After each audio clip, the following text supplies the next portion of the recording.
Part 1.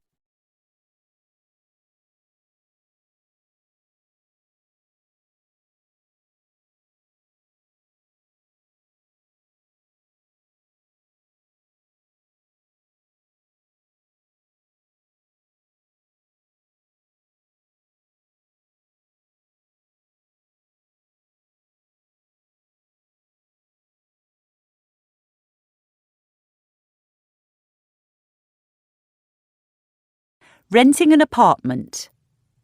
You will hear two men talking about renting an apartment with a third man. Before you listen again, you have 30 seconds to read questions 1 to 6.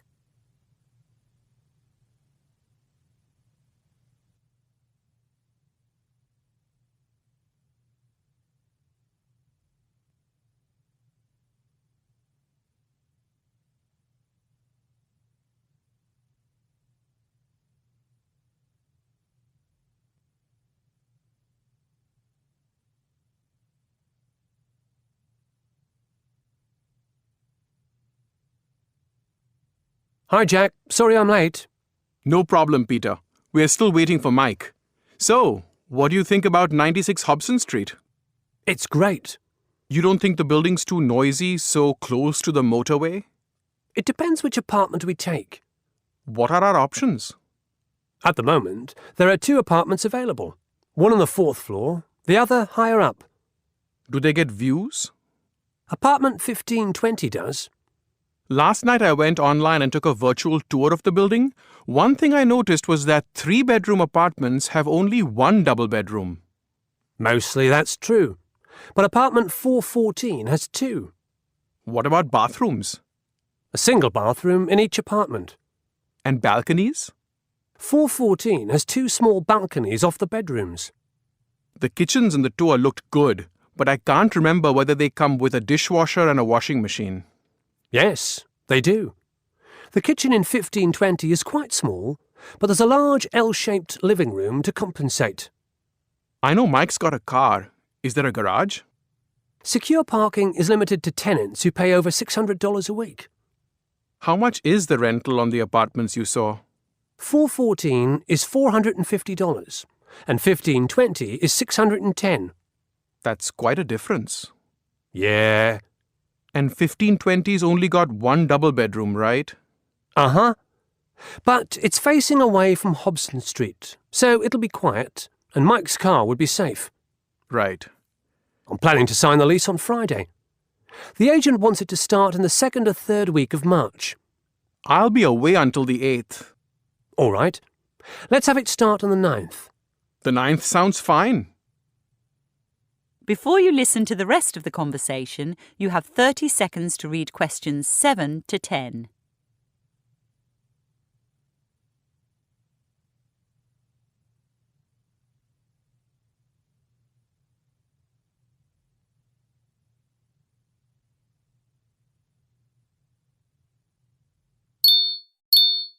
Looks like Mike won't be here for another 20 minutes. That's a pity. I wonder if we could use his car to move. I'm sure we'll be able to. My dad said he'd lend a hand too, and he's got a truck. That'd be good. With a truck, we could move everything in one go. He's also got lots of stuff he doesn't need anymore. Plates, bowls, pots and pans, and a big old wooden desk. I doubt that a large desk would fit in any of the bedrooms. What we really need is a couch and some things to decorate the living room. When I rented last year, we spent lots of time before we moved in choosing nice furniture and decorations, but we neglected the basics like rubbish bins and cleaning supplies. Then there was the problem that some people gave us weird things, like a device my aunt bought for chopping onions. I mean, all you need is a sharp knife, right? Yeah. But we did do one great thing, which we should try again. We invited the neighbors to lunch one Saturday. Complete strangers? What about the cost? The meal doesn't have to be fancy and not everyone we ask will come. Why bother? Especially when I'll miss the football. It's just a way to show that even though we're students, we're generous and approachable. Okay. And it does pay off. One night I came home in a taxi very late. Suddenly I realized I couldn't pay the driver because I'd left my wallet somewhere. So I ran upstairs, knocked on my neighbor's door, and he lent me some money. Lucky you. All right, to sum up, we're borrowing your dad's truck, we're accepting some useful things from relatives, and we're getting to know our neighbours. That is the end of part 1. You now have half a minute to check your answers.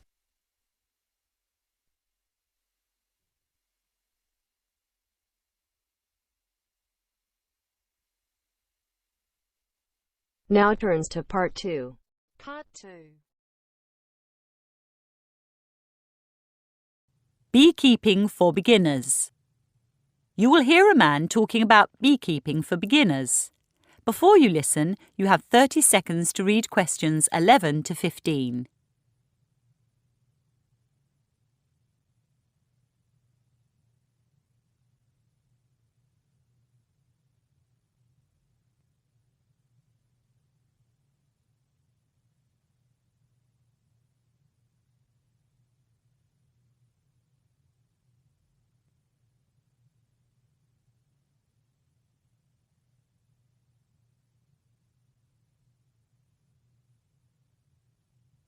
Good morning.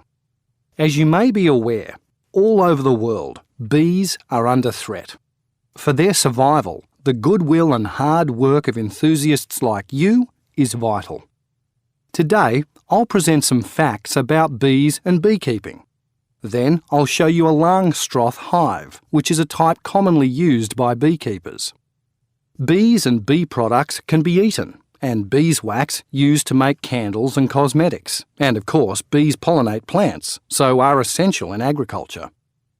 There are many kinds of bees, solitary and social. Social bees live in colonies in the wild and can be cultivated in hives. The word eusocial describes the organisation of bee society. It's spelt EU plus social. It means there's one single reproductively active female to several males. It also signals a division of labour and cooperative care of the young by non-breeding individuals. In addition to honeybees, there are eusocial ants, termites, and naked vole rats. Before humans cultivated honeybees, wild colonies were raided, and sadly, this continues today. In Spain, 8,000-year-old rock drawings depict such raids, while Egyptian tomb paintings from 4,500 years ago show domesticated bees. However, the ancient Egyptians did not understand bee society and killed most of their insects in the quest for honey.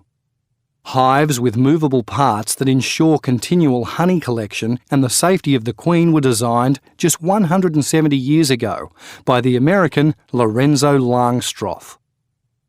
It is only in the last 300 years that the functions of the different parts of a bee colony and of the 3 types of honeybees themselves have been understood. A queen honeybee is the largest and most important member of honeybee society. She lives far longer than the other bees, up to 3 years, and her pheromones control the colony. Drones, or male honeybees, make up around 10% of a colony and live for just 4 months. They mate with queens and forage, but do little else.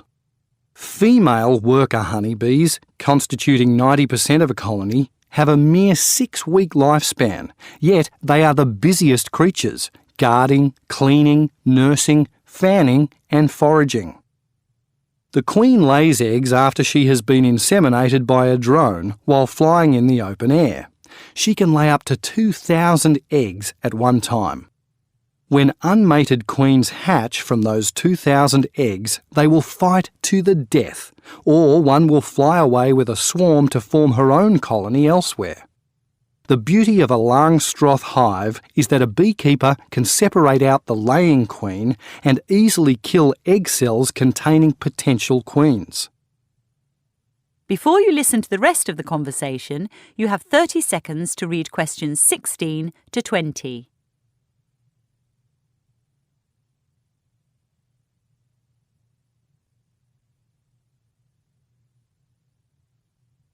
So let's look at some slides of a Langstroth hive. I can't open my own outside as it's winter and not much is happening, but also because we'd all need to be wearing good protective clothing. Bees sting, remember, and their venom is poisonous. 2% of people who are stung experience an uncomfortable allergic reaction, and without medical intervention, a tiny minority die from toxic shock. Anyone who'd like to keep bees must first determine their allergic reaction. OK, here's a Langstroth hive with 9 elements.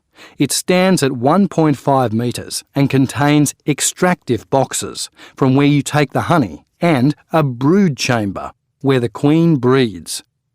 This hive's got 2 extractive boxes, but you can build it up to 5. The hive is wooden, with a cover and a stand at top and bottom. There's always a wooden lid, letter B, on your diagram, and if keepers collect venom, there's a sheet of glass below the lid. The extractive boxes are shallow because they're frequently handled. They hold 30 kilos of honey each, and a beekeeper couldn't lift one if it were any deeper. The thin screen beneath the lower extractive box has holes that drones and worker bees can crawl through, but which are too small for the queen. She, therefore, remains in the deep brood chamber, where the eggs are laid. The final element above the stand is a board that prevents other animals from getting inside. That is the end of part 2. You now have half a minute to check your answers.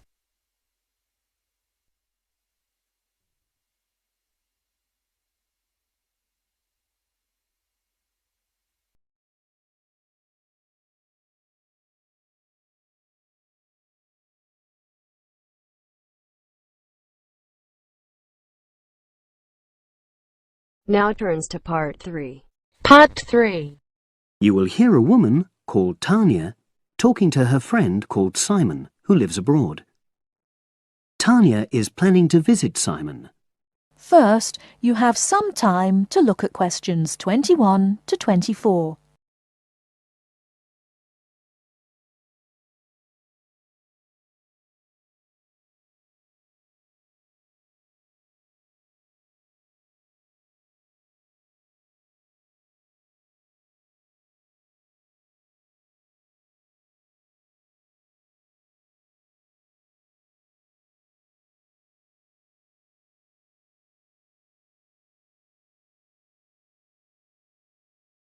Now, listen carefully and answer questions 21 to 24.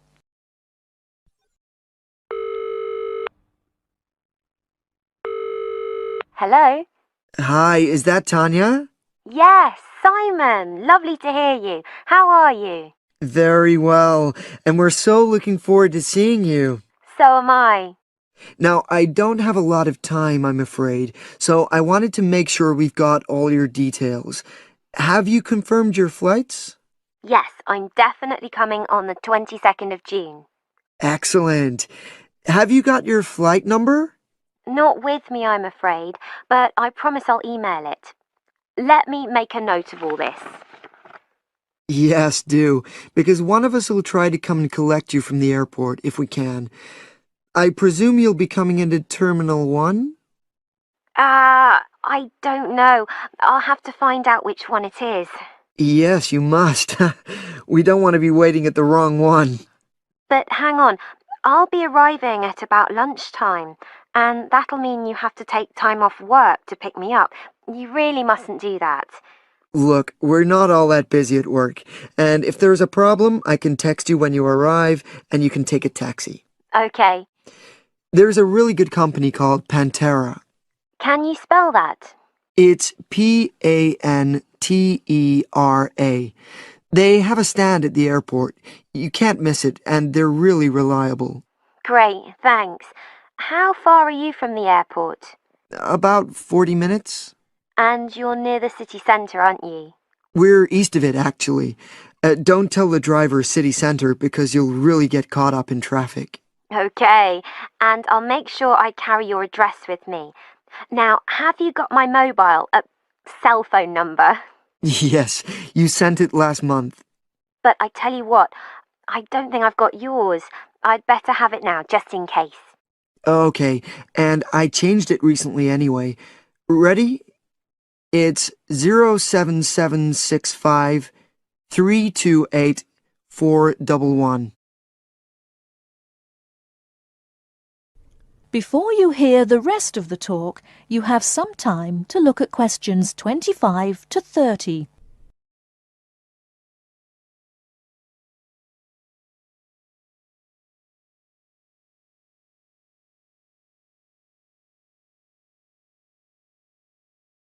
Now listen and answer questions 25 to 30. Thanks. Now, what should I pack? Well, all the usual, casual clothes mainly. Though you'd better bring an evening dress. We'll be having at least one fancy dinner in a hotel restaurant. Okay, now, when you're coming, unfortunately the weather is not going to be brilliant. I know, it's the rainy season. I'm bringing an umbrella. We have tons of those, so don't pack one. But pack a raincoat, a good one, 'cause we'll try and get out for plenty of hikes. Okay, sure. Sounds super. Just what I love. And I'd better remember to pack my sturdy walking shoes.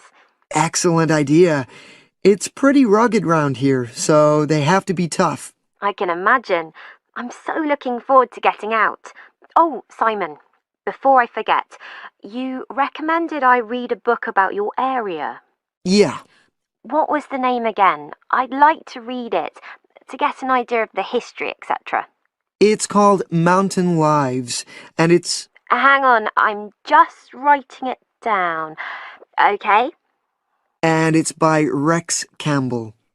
great. I'll try and get hold of that. Well worth it. Now, the really important things are gifts. Oh, don't worry about that. Just bring yourself. I know, but I'd like to get something for your parents. What about Janice? I know she loves English tea. Oh, that's very kind, but she's not drinking so much of that these days. But she'd love some chocolate. You know her favorite. Oh, yes, that'd be nice. I'll do that. And Alec, is he still into racing? Very much so.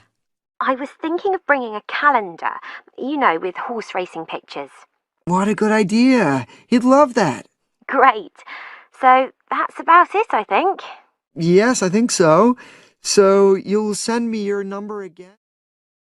The end of part 3. You now have half a minute to check your answers.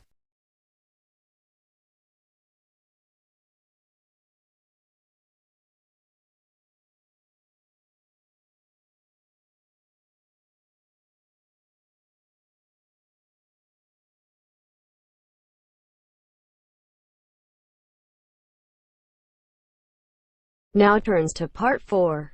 Part 4. You are going to hear a talk given by Dr. Wallace. First, you have some time to look at questions 31 to 40.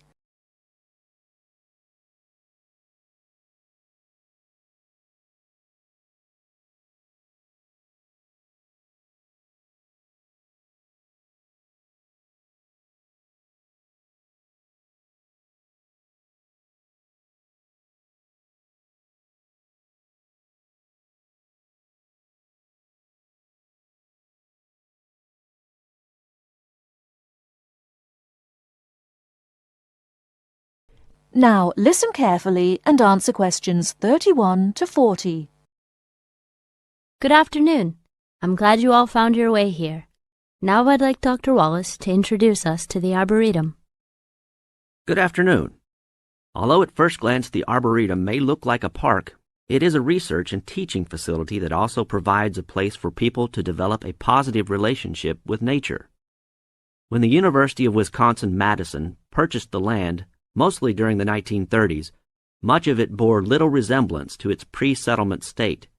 Instead, it had been turned into cultivated fields and pastures that had fallen into disuse. The university's Arboretum Committee decided early on to try to bring back the plants and animals that had lived on the land before its development.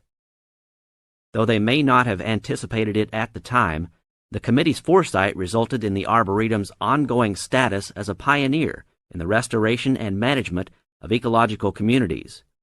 In focusing on the re-establishment of historic landscapes, particularly those that predated large-scale human settlement, they introduced a whole new concept in ecology, ecological restoration, the process of returning an ecosystem or piece of landscape to a previous, usually more natural condition. Madison was a fast-growing city in the 1920s.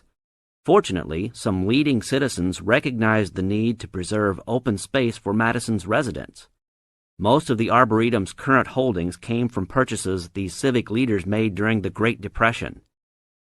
In addition to inexpensive land, the Depression brought a ready supply of hands to work it.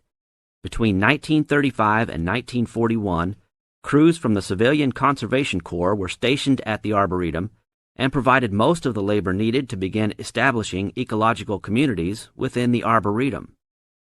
Efforts to restore or create historic ecological communities have continued over the years, with the result that the Arboretum's collection of restored ecosystems is not only the oldest, but also the most extensive such collection.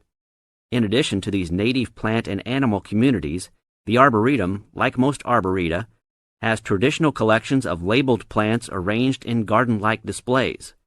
These horticultural collections, featuring trees and shrubs of the world, are the state's largest woody plant collections.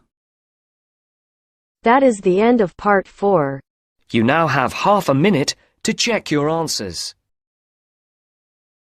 Easy, bloody and stained from the people who deceive me. Muddy ends break through the chains, go free me. Looking for change, looking for pain, pulling a mob, pushing a train. I'll never stop, stick to a lane, pick up the pieces and go rearrange. I'll be the best above all the rest, put me to the test and expect nothing less. You check as I'm chess, what's happening next? Yeah. He got the venom, a tangible weapon, no coming in second. This life is a lesson, he got a new engine from pain, it's a blessing. New focus, no guessing, just bold and obsession, all in his possession. You got their attention, I leave an impression and take a redemption. Just kill, no discretion.